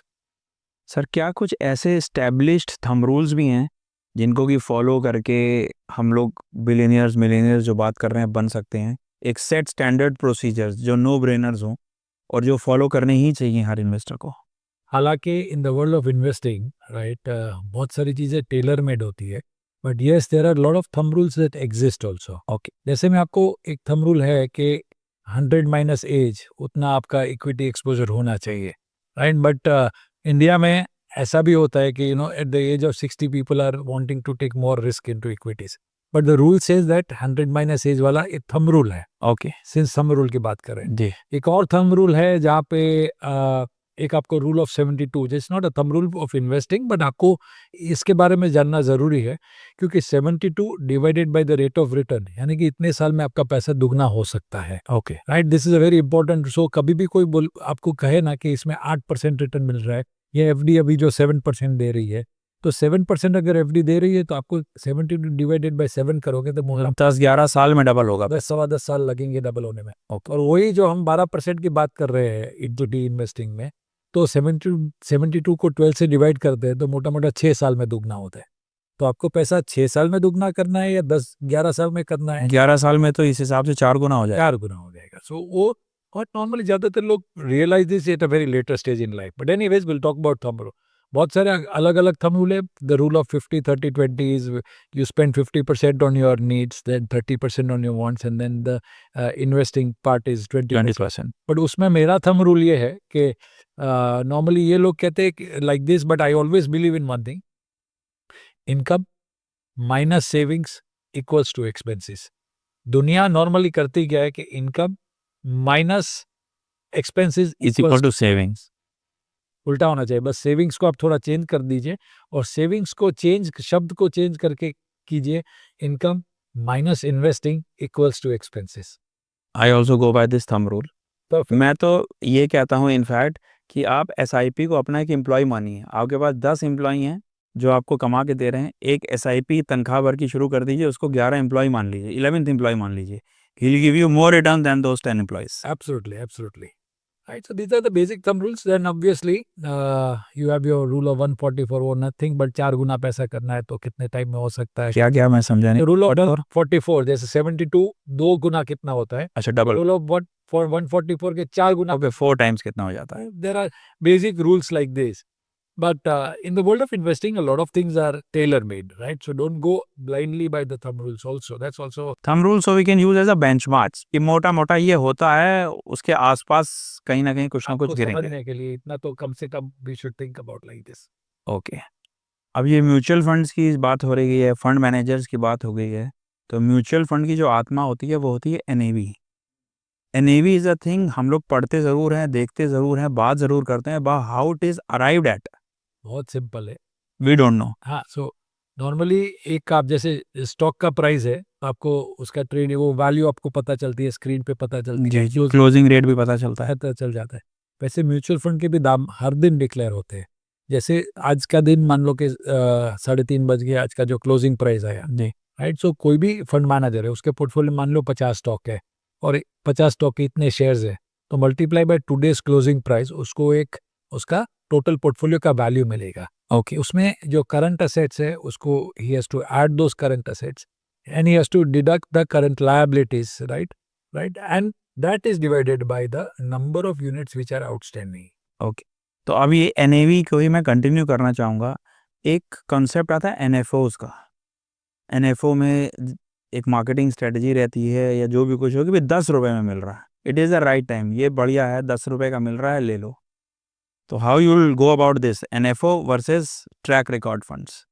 Good question, because lot of times NFO में हाइप इतनी ज्यादा होती है कि लोग पूछते हैं कि 10 रुपए वाला खरीदूं या जो एग्जिस्टिंग प्रोडक्ट है उसको खरीदूं. एक तरफ 10 रुपये है, एक तरफ 200 रुपये की भी NAV है. एब्सोल्युटली.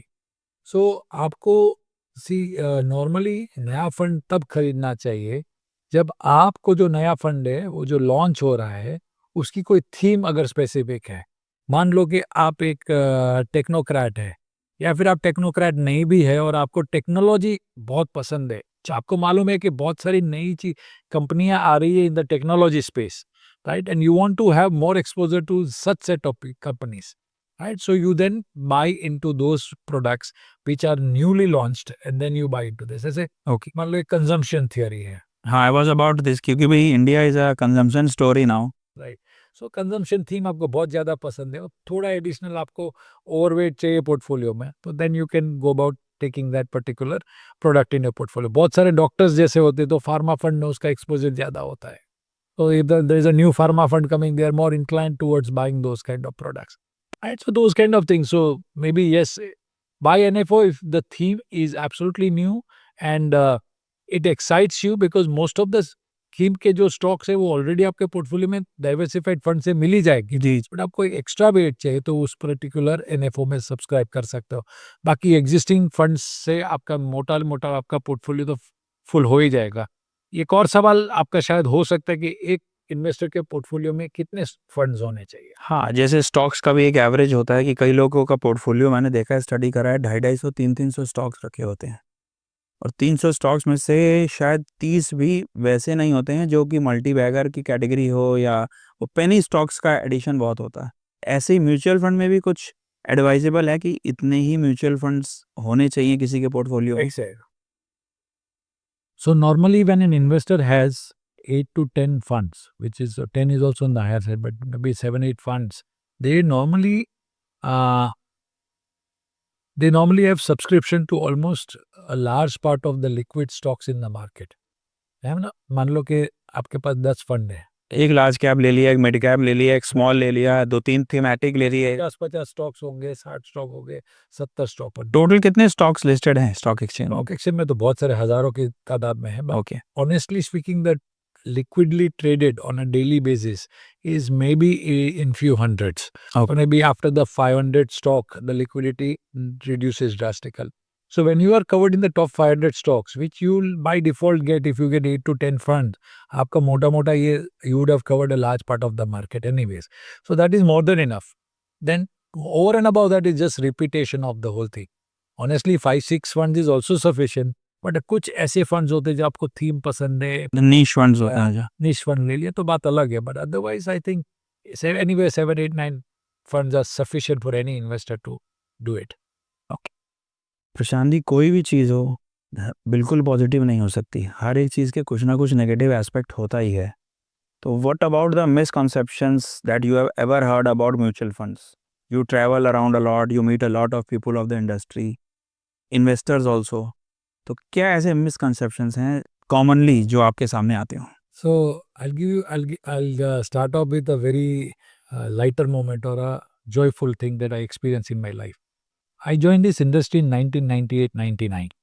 तब हम लोगों को पूछते थे कि क्या आप म्यूचुअल फंड में इन्वेस्ट करते हो? होते नहीं। फिर हम पूछते थे कि आप यूटीआई में इन्वेस्ट करते हो? तो बोलते थे yes. People didn't know then that UTI is also a mutual fund. Fast forward to 2025, आज लोगों को पूछते हैं कि आप म्यूचुअल फंड में इन्वेस्ट करते हैं? नहीं। फिर हम पूछते हैं कि आप एसआईपी करते हैं? तो बोलते हैं हाँ। Right. So this is the first myth that people don't know today also that SIP is nothing but a mutual, like the way they didn't know that It is. CA is also a mutual fund. Having said that, that is the first and foremost thing. The second thing that I heard is a lot of people initially used to tell me, मेरा पैसा मैं खुद ही manage करूँ, मैं why should I give it to somebody else? कि मुझे अगर stock खरीद नहीं है तो मैं ही खुद अपना रिसर्च करके खुद खरीद लूंगा, मैं फंड मैनेजर के पास क्यों जाऊंगा? जो मेरे लिए क्यों मैनेज करेगा? So this is one other myths that people have for thought process is that there. तीसरा शायद how you counter this one? बहुत बहुत आसान है, बहुत आसान है। हम ना when I join this industry, हमारे पास थ्योरी हुआ करती थी कि भाई लंबी अवधि के लिए निवेश करोगे तो एक प्रोफेशनल फंड मैनेजर होने की वजह से आपके पोर्टफोलियो में बेटर रिटर्न आएंगे। उस टाइम थ्योरी थी तो ये क्वेश्चन शायद was very logical also, but today now there is track record and everything is available and people are understanding कि मैं नहीं कर सकता हूँ, मेरे से बेहतरीन तो ये लोग कर पाएंगे, क्योंकि मैं तो शायद दिन में आधा घंटा 1 घंटा टाइम दे पाऊंगा, इन लोगों का तो 24 घंटे यही काम होता है। बिल्कुल, गिव इट टू देम और at a very minimal cost of maybe 1.5% as expense ratio दे, if somebody is managing all this, जो IIM IIT पढ़े हुए बंदे हम जिनकी एक्सपर्टाइज यही है तो वो काम कर रहे तो उसको ही देना अच्छा है। एक और मिसकंसेप्शन लोगों के माइंड में ये भी है कि म्यूचुअल फंड यानी सिर्फ और सिर्फ इक्विटी होता है, जी। बट एक्चुअली म्यूचुअल फंड को लोग स्टॉक एक्सचेंज का रेप्लिका ही मानते हैं। मानते हैं। बस फर्क इतना है कि वहाँ पे इंडिविजुअल स्टॉक है, यहाँ पे ग्रुप ऑफ स्टॉक्स है। बिल्कुल no, mutual fund has lot of asset class. So you have equity, आपके पास डेट है, डेट में भी स्प्लिट्स आपको मिलेंगे। You can have government securities alone funds, फिर आपको लॉन्ग डेट प्रोडक्ट्स है, कॉर्पोरेट बॉन्ड्स वाले जो 5-10-15 साल की अवधि वाले प्रोडक्ट्स है वो भी मिल सकते हैं। आपको एक दिन का पैसा निवेश करना है तो वो भी कर सकते हैं, लिक्विड फंड हो गया, लिक्विड फंड्स जो अवेलेबल है। So there is a variety. अगर थोड़ा डेट चाहिए, थोड़ा इक्विटी चाहिए, आप बोलो इक्विटी तो चाहिए लेकिन इतना रिस्क नहीं लेना चाहता हूँ, तो डेट और इक्विटी का हाइब्रिड प्रोडक्ट्स है, जो उसका कॉम्बिनेशन वाले प्रोडक्ट्स भी अवेलेबल है। So that is a myth that people say that equity so mutual fund has this. एक और मिथ है लोगों के मानने के म्यूचुअल फंड में पैसा लॉस नहीं होता है। मैं यही पूछने वाला था आपसे कि क्या जो एक मेरे पास भी ये कई बार क्वेश्चन आता है जब भी कोई इन्वेस्टर आता है कि मेरी कैपिटल लॉस होने की क्या प्रोबेबिलिटी है म्यूचुअल फंड में? एब्सोल्युटली। सो नॉर्मली अगर आप देखोगे ना तो see, if you are investing into a equity product, obviously equity has its own plus and minuses. ये जो माइनसेस इक्विटी के है ना, वो सारे के सारे माइनसेस नॉर्मली शॉर्ट टर्म के लिए होते हैं, शॉर्ट टर्म के लिए होते हैं, राइट। हाँ, अगर आप इक्विटी में निवेश किए हो और आप 6 महीने में निकालना चाहते हो तो equity is not the product. अब खुदा ना खास्ता आपने निवेश कर भी दिया और उसी वक्त अगर मार्केट गिर जाती है और आप निकालने की कोशिश करते हो, then you will be stuck. फिर आप कहोगे कि इक्विटी, इसमें तो कैपिटल का भी लॉस हो सकता है। बट अगर आप देखोगे ट्रैक रिकॉर्ड ऐसा भी है कि जहाँ पे अगर आप देखोगे 5-6 साल के लंबी, इससे भी लंबी अवधि के लिए अगर आपने इन्वेस्टमेंट्स किया हुआ है, राइट, डाइवर्सिफाइड इक्विटी फंड्स में, right, there is almost zero chance of anybody having lost their capital so far. मतलब if someone invests for a 10-year horizon in a mutual fund, there is a zero chance for a capital erosion. It is very, very, very, very, very minimal that you lose money, especially in a diversified mutual fund. क्योंकि ultimately whatever bad, if there is a bad stock or anything, हाँ, the fund manager will get rid of it. और वो भी उसकी जो अगर गलत stock आ भी गया तो उसका भी एक्सपोजर तो 1-2% से ज्यादा होता नहीं. So normally in long run you will not lose.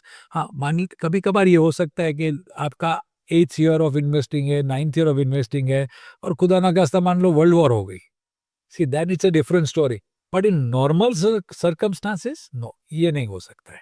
जो हमें Force majeure is always there in a. Force majeure always everywhere not that still there. So now continuing with this, ETFs भी अब एक कॉन्सेप्ट आ गया mutual funds के साथ में, exchange traded funds. वो एक एडवांस वर्जन है म्यूचुअल फंड का या म्यूचुअल फंड का ही पार्ट है? Part of mutual fund only, kind of mutual fund, but वहाँ पे थोड़ा आपको ऑन अ डे आपको you want to see the prices of the fund like the ones you see it in stocks, उसके लिए है. इनको ग्रीन और येलो टिक देखने की आदत है और म्यूचुअल फंड करना चाहते हैं, वो ETF जा सकते हैं. ETF, और जिसको थोड़े एक्सपेंस रेशियोज कम चाहिए, they can go into such products. But otherwise, there's no major advantage मेरे हिसाब से, except the cost part of it, there's no major advantage of ETFs. Right?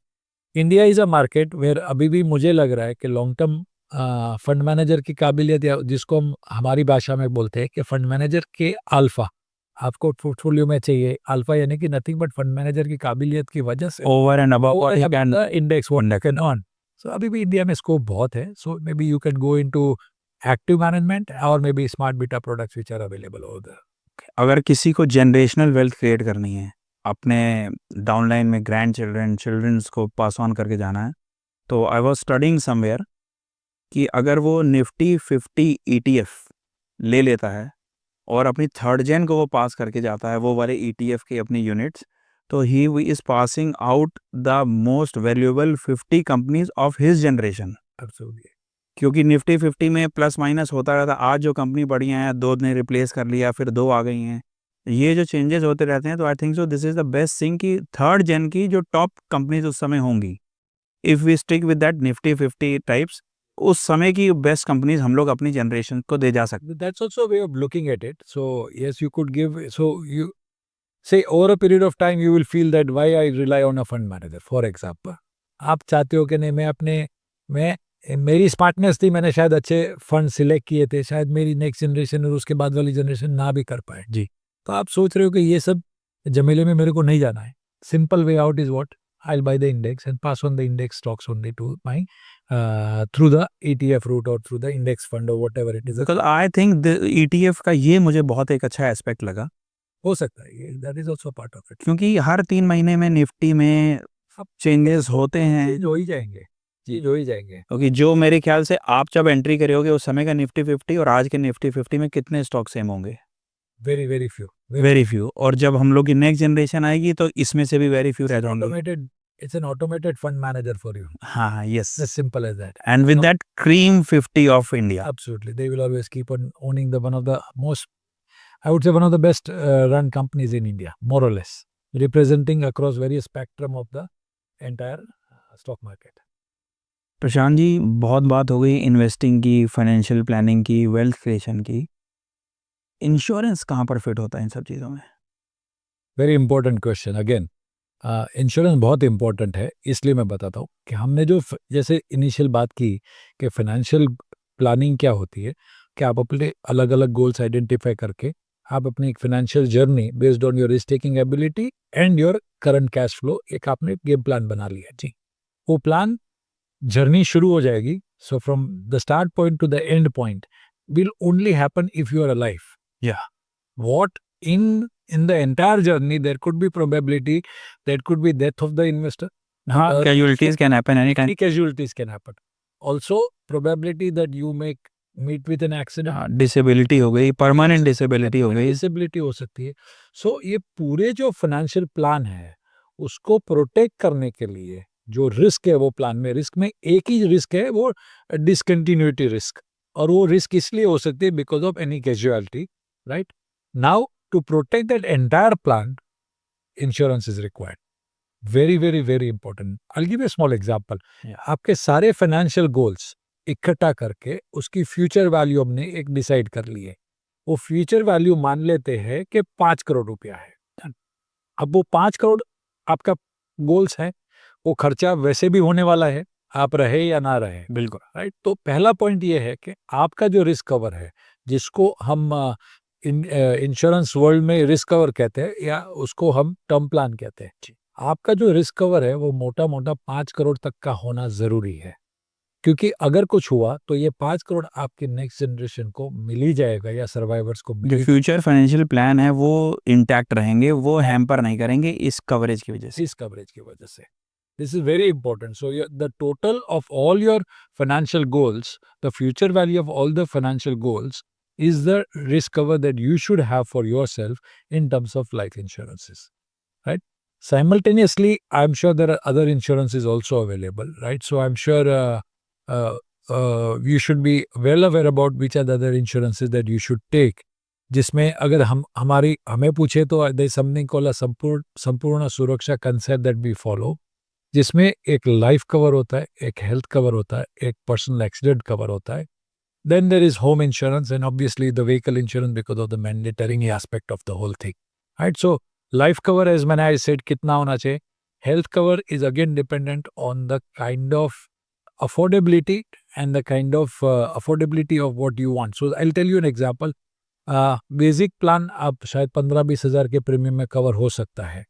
Basic plan, अगर आपने 15,000 का बेसिक प्लान ले लिया, उसके बाद आपने एक उसके ऊपर एक टॉपअप प्लान ले लिया, तो हेल्थ कवर मान लो आपका 10 लाख डिडक्टेबल है, 10 लाख डिडक्टेबल के ऊपर आपने 25 लाख का टॉपअप ले लिया, आपका टॉपअप ले लिया, तो मोटा मोटा आप 30-35 लाख तक कवर्ड हो. अब आपके लाइफस्टाइल के हिसाब से you want more higher benefit, so you don't want a shared room, you want a suite room only. आप बोलो कि मेरे को एयर एम्बुलेंस के भी कवर्स चाहिए, right? I want international treatment, जैसे बहुत सारे सेलिब्रिटीज जाते, युवराज सिंह गए, सोनाली बिंद्रे गए, Rishi Kapoor. A lot of people go to US for treatment of cancer, right? So medical. So if you think that you can afford and you have that kind of requirement, you could buy those things also. So life insurance, health insurance, and then something called a personal accident also. This is also very, very, very important. I think so it's a very cost-effective thing also, but Very cost effective. people are not aware. Not aware about it. Normally लोग उसको पिए personal accident को वो credit card के साथ, या कहीं बहुत सारी बैंक्स उसको अकाउंट के साथ में लिंक कर देते हैं, इसलिए उसकी अहमियत नहीं है. लेकिन वो फ्री का अमाउंट है ना, वो बहुत छोटा होता है, राइट? सो आज की तारीख में अगर आप देखोगे, मान लो 1 करोड़ रुपया है, तो 12-13 हज़ार रुपये सालाना प्रीमियम मोटा मोटा होता है.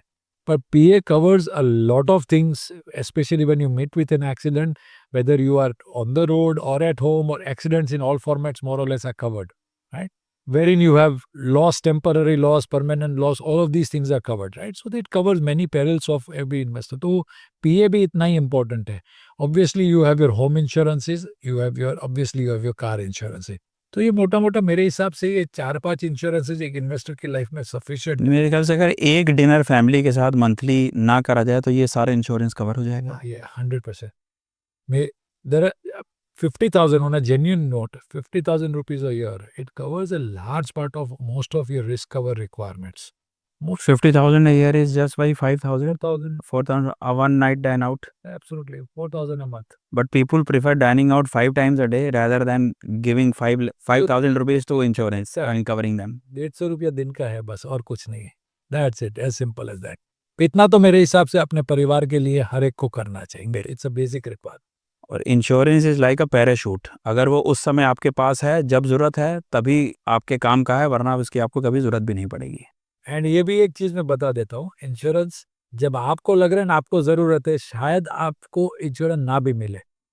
नॉर्मली गलतियां लोग यही करते हैं कि यंग एज में, जब व्हेन यू फिट बॉडी, तब नहीं लेते हैं. Fit body, you don't see any problems in your life, you say why should I pay on this. And no insurance company is also a fool ना, वो भी अपने आप उनके लिए तो आप तो कमोडिटी हो. बिल्कुल, वो तो प्रीमियम उस हिसाब से रखी है. सब स्टैंडर्ड कमोडिटी वो भी एक्सेप्ट नहीं करेगी। बिल्कुल सो आपको इंश्योरेंस तभी लेना चाहिए जब आपको लगे इसकी ज़रूरत आपको बिल्कुल नहीं। नहीं। लेकिन जब आपको ज़रूरत पड़ेगी ना, बहुत सारे लोगों को हार्ट अटैक आता है, फिर इंश्योरेंस लेने जाते हैं क्योंकि मेरे को ओपन हार्ट करना है, वो मिलेगा नहीं। वो नहीं मिलेगा, आफ्टर 45 ईयर्स प्रीमियम्स भी बहुत हाई हो जाते हैं, तब अनअफोर्डेबल हो जाते हैं। बहुत अनअफोर्डेबल है। So there are, as I said, bottom line is आपकी जो फाइनेंशियल गोल्स है उसकी टोटल वैल्यू, फ्यूचर वैल्यू के हिसाब से रिस्क कवर होना चाहिए। Basic health insurance, super top up basic है, और पीएफ उसके साथ जोड़ देना चाहिए। ये बेसिक इंश्योरेंसेस आपके पास होने चाहिए, and buy it when you think that you don't need it at all, not afterwards. Term plan is the best insurance according to you, that it is for protection. Misconception है लोगों को कि मैं insurance का पैसा दे रहा हूँ और मेरे को कुछ वापसी नहीं मिल रहा है। पुराना कंसेप्ट था, जी। लेकिन आप अगर टर्म प्लान लोगे तो बहुत सस्ते में मिलेगा अगर आप मनी बैक नहीं लेते हो तो। हाँ, उसमें प्रीमियम्स में बहुत फर्क आ जाता है। हालांकि वो पैसा जब बचता है, डिफरेंस जो है उसका आप एसआईपी कीजिए या इन्वेस्टमेंट करिए, शायद आपको उससे ज्यादा वेल्थ क्रिएट और कितना टर्म प्लान लेना चाहिए ये भी एक मिसकंसेप्शन रहा। मैं मेरे सामने के इंस्टेंसेस हैं, LIC जो ट्रेडिशनल LIC हुआ करती थी, उसमें जो कवरेज होती थी वो कवरेज प्रीमियम के हिसाब से इतनी कम होती थी कि जितना तो उस दिन शमशान घाट पे उनका खर्चा हो जाना था। एब्सोल्युटली 50,000 रुपए का कवर लेके बैठे हैं, 1 लाख का कवर लेके बैठे हैं, मरने से लेके 13वीं तक 10 लाख खर्चा हो जाता है आज की डेट पे। बहुत तो सारे फैमिली कहाँ से प्रोटेक्ट बहुत होगी? सारे जो एल्डरली इन्वेस्टर्स है ना, उनको अगर हम मिलते हैं तो बात करते हैं, हम पूछते हैं आपका रिस्क कवर कितना है, तो उसको नहीं मालूम होता है। लेकिन आप उसको पूछोगे ना प्रीमियम कितना देते हो, हाँ, वो उसको मालूम होता है। उसको कि मैं 8 लाख का प्रीमियम दे रहा हूँ, 6 लाख का प्रीमियम दे रहा हूँ। तो यही कंसेप्शन है कि भाई 8 लाख का प्रीमियम तो दे रहे हैं, बट प्रीमियम किस लिए दे रहे हैं, कवरेज कितना है। वेरी तो मिनिमल। आपको ये जानना बहुत ज़रूरी है कि आपका टर्म प्लान में रिस्क कवर या किसी भी इंश्योरेंस प्लान में रिस्क कवर है कितना, प्रीमियम कितना दे रहे हैं is relevant, but what you are getting out of that premium that is most important, जो ज़्यादातर नहीं पता होता है। वहीं पर मेरे ख्याल से सारा गिमिक है। Absolutely. So that's about, I think that's basic of insurance. Everybody should keep in mind and must take. बहुत लोग पूछते हैं इन्वेस्टमेंट पहले करूँ या इंश्योरेंस पहले ले लूँ। मेरे हिसाब से दोनों साइमल्टेनियस है, बट इंश्योरेंस को प्रायोरिटी ज़रूर से दीजिए, और वो आपको तभी पता चलेगा जब आपके पास एक अच्छा सारथी हो, एक अच्छा एडवाइजर होगा। 4 कॉर्नर्स तो प्रोटेक्ट करके चलना ही चलेंगे, लाइफ में चलना ही पड़ेंगे। होना चाहिए। एब्सोल्युटली। सर, म्यूचुअल फंड में SIP सुना है, SWP सुना है, एक आजकल नया कंसेप्ट घूम रहा है SIF। What is this SIF? इसके बारे में कुछ बताइए। एग्जैक्टली। सो नॉर्मली होता क्या है कि एक mutual fund, as you said, के 500 रुपए से, 1000 रुपए से, अभी तो 250 रुपए से भी शुरू हो गया, जी। बट मिनिमम अमाउंट वो था, going up to crores of rupees you can invest. एक ऐसा प्रोडक्ट था जो PMS था, जिसमें minimum investment amount is 50 lakh rupees.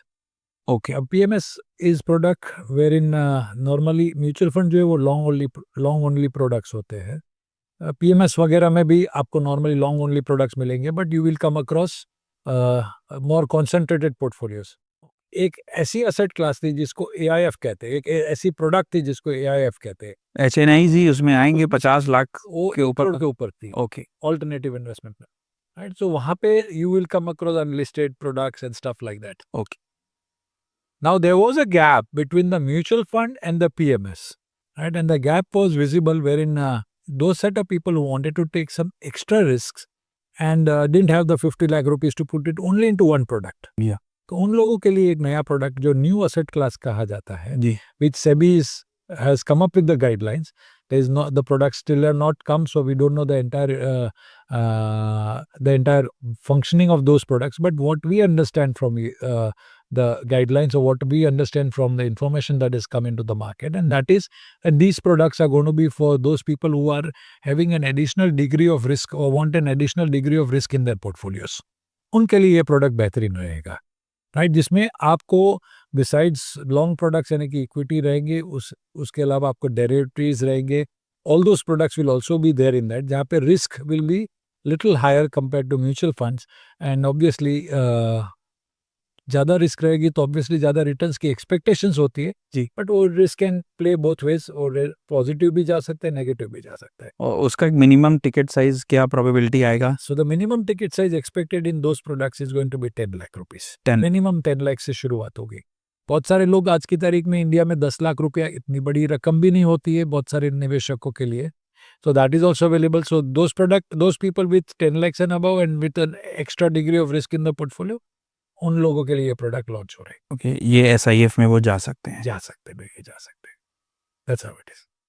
Sir, Rakesh Jhunjhunwala जो लॉन्ग टर्म इन्वेस्टिंग के गुरु माने जाते हैं, वॉरेन बफे ऑफ इंडिया कहे जाते हैं, उन्होंने भी अपनी जर्नी की शुरुआत ट्रेडिंग से करी और बाद में वो लॉन्ग टर्म इन्वेस्टर बन गए और वो ट्रेडिंग के लिए मना करने लग गए. तो क्या ये ऐसा नहीं है कि डैडी सिगरेट पीते हैं और बच्चे को मना कर रहे हैं? I am not too sure about it, but शायद ऐसा भी हो सकता है. शायद उनको उनकी गलती का एहसास हो गया है और वो लॉन्ग टर्म इन्वेस्टर बन गए अभी. तो लॉन्ग टर्म ट्रेडर कोई नहीं हो सकता, लॉन्ग टर्म इन्वेस्टर हो सकते हैं.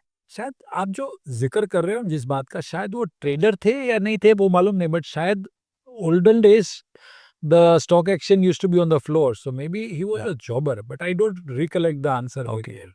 That's how it is. Sir, now we'll be going to our section of one-liner answers. Okay.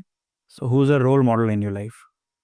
On the personal front, it is my father who taught me discipline, who taught me how to behave with a larger set of people, especially when you are in a joint family, and of course, how to socially take care of a larger set of things, a relationship. On the professional front, obviously, I have Neeraj Bhai and Jignesh Bhai, who have really taught me how to be visionary, how to go about following your dreams, how to go about taking care of larger set of people in your journey ahead.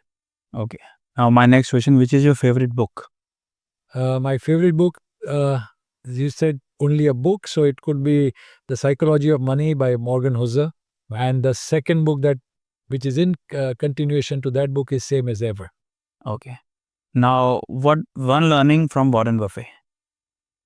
Warren Buffett, patience. I think patience is the biggest learning that you can learn from Warren Buffett. He says that you can only create wealth if you can actually watch the grass grow or the paint on the bench dry.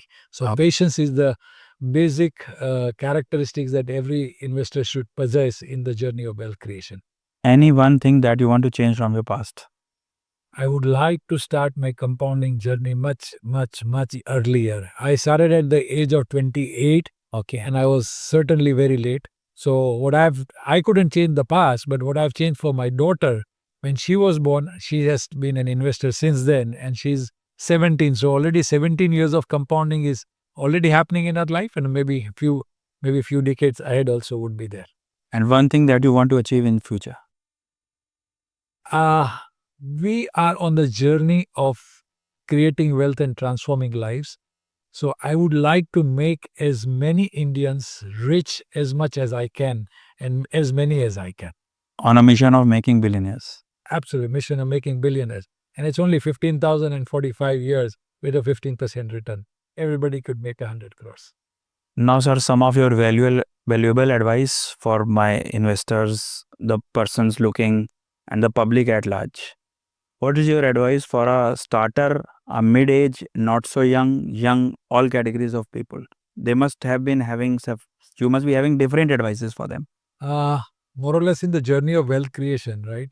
The advice is more or less almost on the same lines. But yes, somebody who is young, single maybe, my first advice to them is that spend less, invest more, right? And your formula for life is, because you are the luckiest, because you have got more years to your side, the compounding will work most for you. And you have more options, more products to choose from. But yes, if this advice wouldn't have worked in 1990s, because we don't have such kind of product at that time. So for the young, invest as much as you can.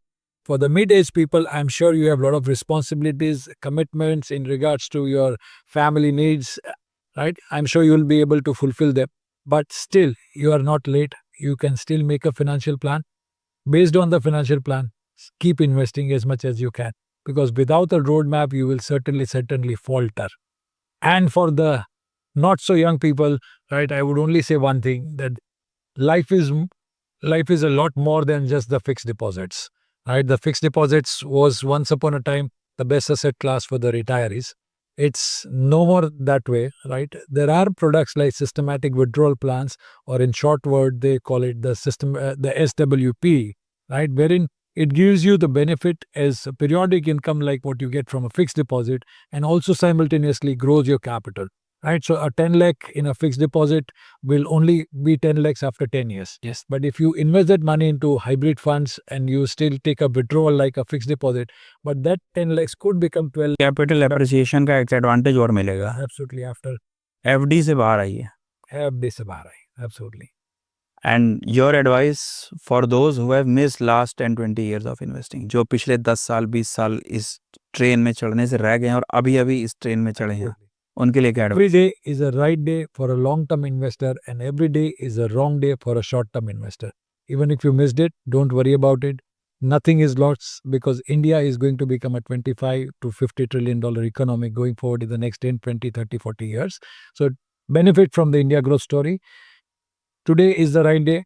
Start. So if somebody asks me when was the right day to start, it wasn't yesterday. It is today, right? So if you miss the yesterday part of it, then enjoy the today part of it. Benefit from it. चलो, thank you sir, thank you for coming to our podcast and sharing your insights. Thank you for having me over, and I wish you all the very best. A fantastic initiative that you have taken. And keep doing great things like this with the other set of people that you'll have on your show. Thank you. Wish you all the very best. Thank